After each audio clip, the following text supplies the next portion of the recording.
सखी भूमिया हम पलंग से नीचा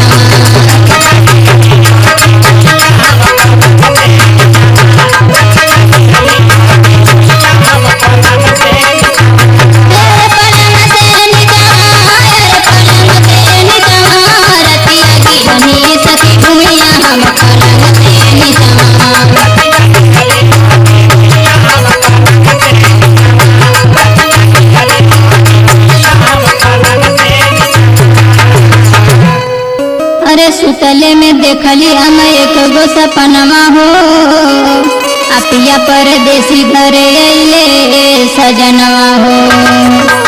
अरे सुतले में देखली हम एक गो सपनमा हो अपिया परदेसी घरे अइले सजनवा हो।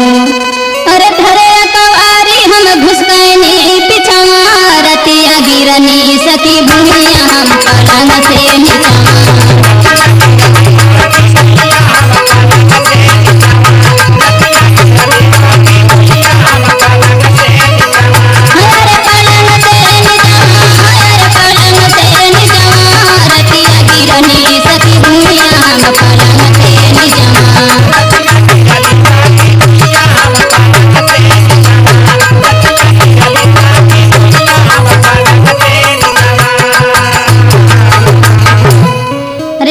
गई छोटे छूटे लागल रोवाई हो। अरे सासन ननद सब के हो गई न्याय हो। अरे लागी गई छोटे छूटे लागल रोवाई हो सासन ननद सब के हो गई न्याय हो। अरे बहुत दुखाला मोर कमरिया बिचवा रतिया गिरनी सखी भूमिया हम पलंग से नीचा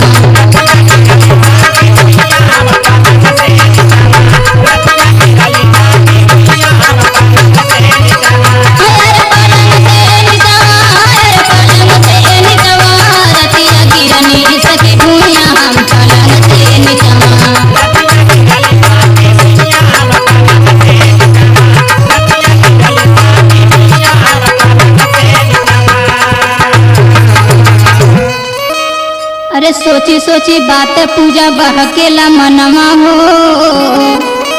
अरे कहिया ले अइहा घरे रोशन दीवानवा हो।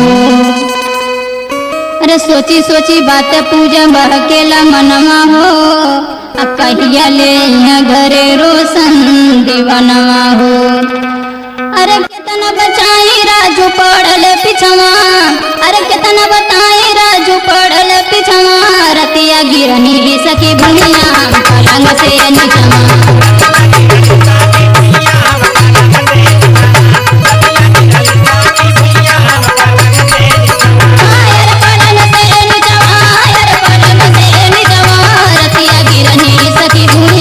पलंग से